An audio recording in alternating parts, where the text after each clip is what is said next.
Dave and Josh from We Came as Romans, and you're watching Austin Underground.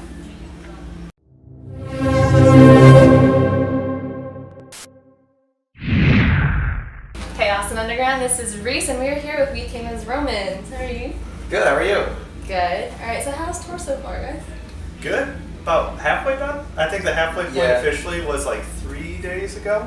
So we're just like in the swing of things. I guess like the routine of it, instead of like waking up all sore and like, oh, back on the road, run. Oh, back on the road. Just going at it. Yeah, things have been going well, and the tour's doing like exceedingly well as well. Like everyone knew it was gonna be a good tour, but it's exceeding everyone's expectations, which has been really exciting, you know, to put something together like this and have it work even better than we all thought it was gonna do.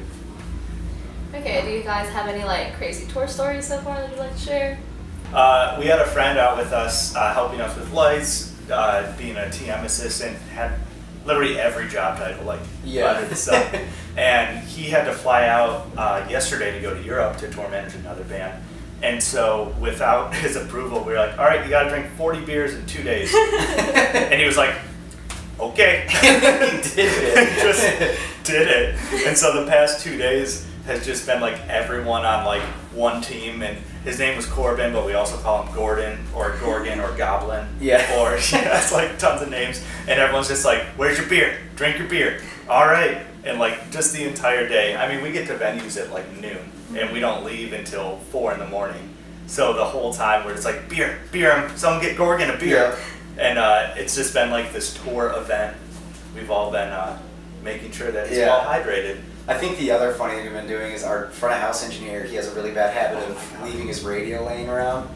So you'll try to get a hold of him, he won't be on radio. He'll leave it like across the room or something. So what we started doing is whenever he leaves it laying around and we catch it, we grab it and we gaff tape it to him, which is like stronger duct tape basically. So we gaff tape it to like his waist like 4 times, and then we made him wear it on an off day. So like we weren't even at a show, we made him wear it all day. He leaves it again, he's gonna be wearing it to bed. Yeah, we're gonna make him wear it to bed, and we're gonna put the whole like charging station, which is like 10 radios, in his bunk to sleep with.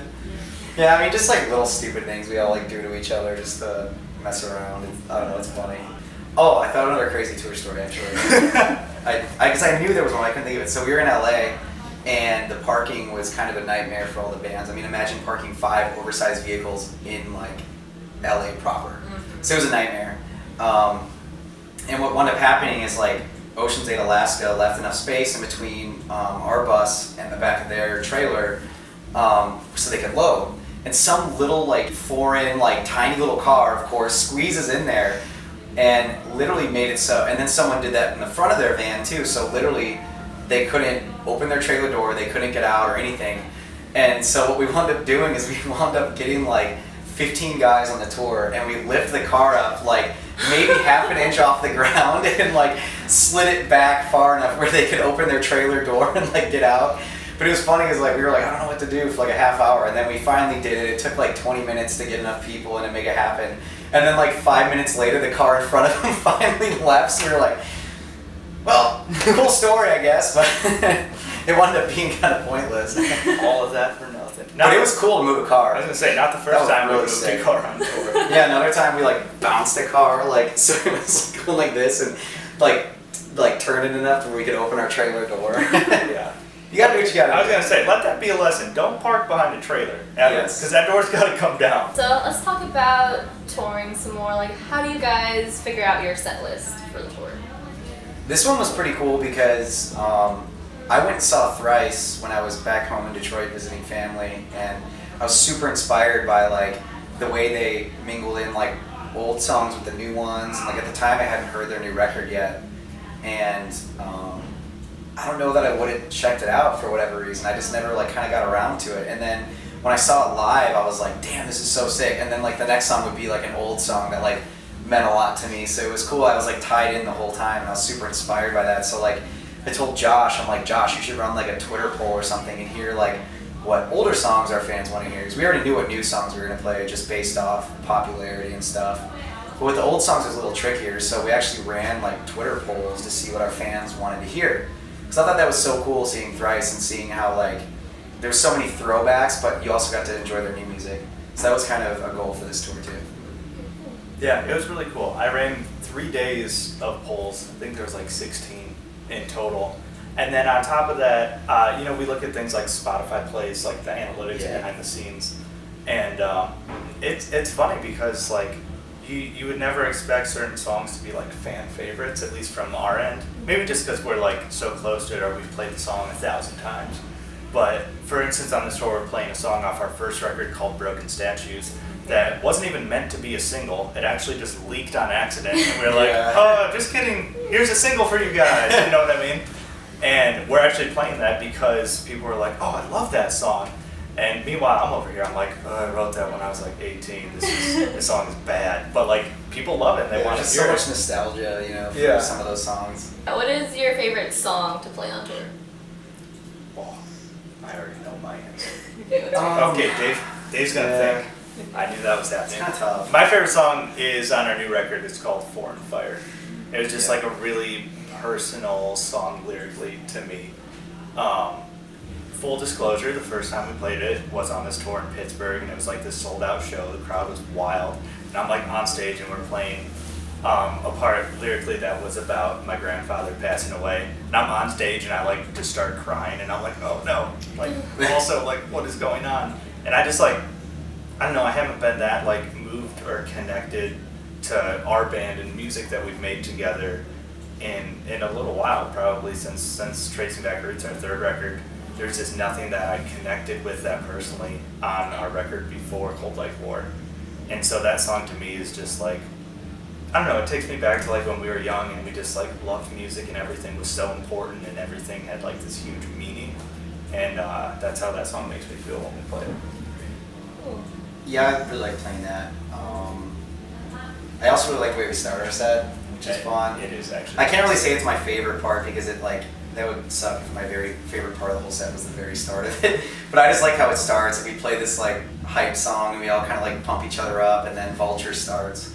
And it's just such a cool way to start a set. Like it's so like eerie and like ominous, and then we all come out on stage and it's so fun. I literally just say, I never found peace, and the crowd is so loud. Like the very first night in Pittsburgh at that sold out show, I actually lost count because the crowd was so loud that it overpowered everything in my in-ear monitor, so I lost count of the click and actually came in a little off time because they kind of like, literally the sound of the crowd was so loud that it like threw me off, which was so incredible, and that's how it's been every night. I'm ready for it now. I had to turn up the click track a little bit and stuff, but like every night it's cool. I just go, I never found peace, and the crowd just, so yeah, that's cool. And then I'm really enjoying Encoder this tour because we kind of like tweaked it, where there's this cool like drum off between Kyle DJing and then David on his kit, and it just like leads right into Encoder. So it's kind of a surprise for people in the crowd. They're like,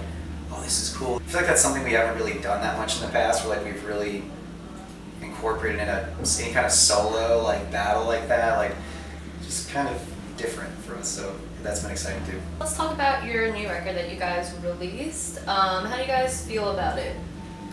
I love it. It's really, really heartfelt, like from a lyrical standpoint, which was something that I didn't really feel like on the fourth record.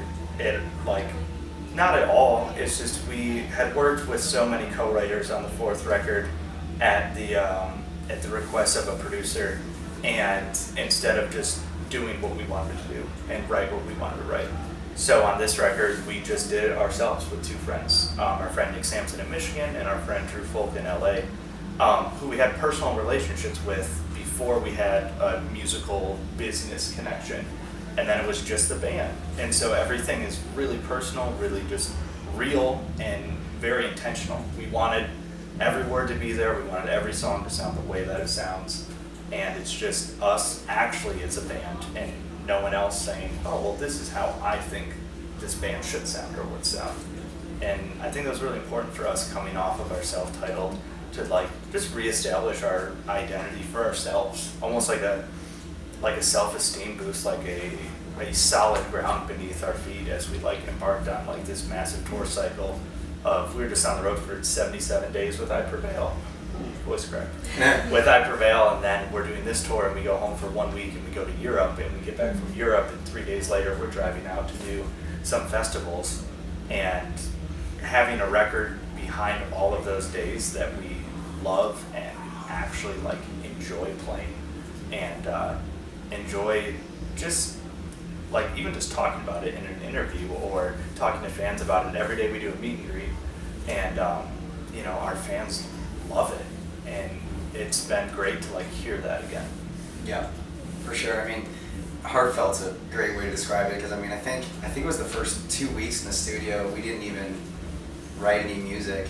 I mean, don't get me wrong, Josh wrote pretty much all the words to Cold Like War, but Andy and I were also like involved by just giving him like inspiration of like, hey, remember this story that happened, and like where we were, and like we got really descriptive of like where we were when, you know, shit hit the fan about going to Russia, which was like the basis of the song Cold Like War. And it was cool just spending 2 weeks literally just thinking of material to write about that made us all feel like very emotional in some way, very angry or very sad or very like anything. Yeah. Literally every song lyrically is about like something that we went through together as a whole band. And like Dave mentioned how he loves playing Encoder, and that song when I started writing the words to it and we talked about it was how like we literally saw like the end of our band in sight. We're like, is this it? Like, did we work all of these years for nothing to just like give up and just break up and go home and whatever? And that song for us lyrically was just like, nope. Like we worked so hard for this, we earned where we are, we're gonna keep fighting, keep moving forward. And so like every single song lyrically has some, I don't want to say relevance, but like it was all a situation that we went through, and then how we as a band got through it, regardless of if it was like harder for some members than others. You know, Foreign Fire, I talked about how there's lyrics about personally my grandpa passing away, and you know, Dave's cousin, and you know, maybe Kyle doesn't relate to that on that level because he didn't go through exactly that we went through personally, but we're all together when it happened. We're all on tour on the road, and so every song is all of us. It's all a situation that we all experienced equally, whether it was directly or not. Cool, so that's all the time I have for you guys. Make sure you follow Austin Underground on ATX Underground on Twitter and Snapchat, and Austin Underground on Instagram. Check out our new website, austinunderground.org. Do you guys want to shout out your handles? Just Google Weekends Romance. We're on everything: Twitter, Facebook, Instagram, Spotify, Snapchat, literally anything. Okay, bye. Bye.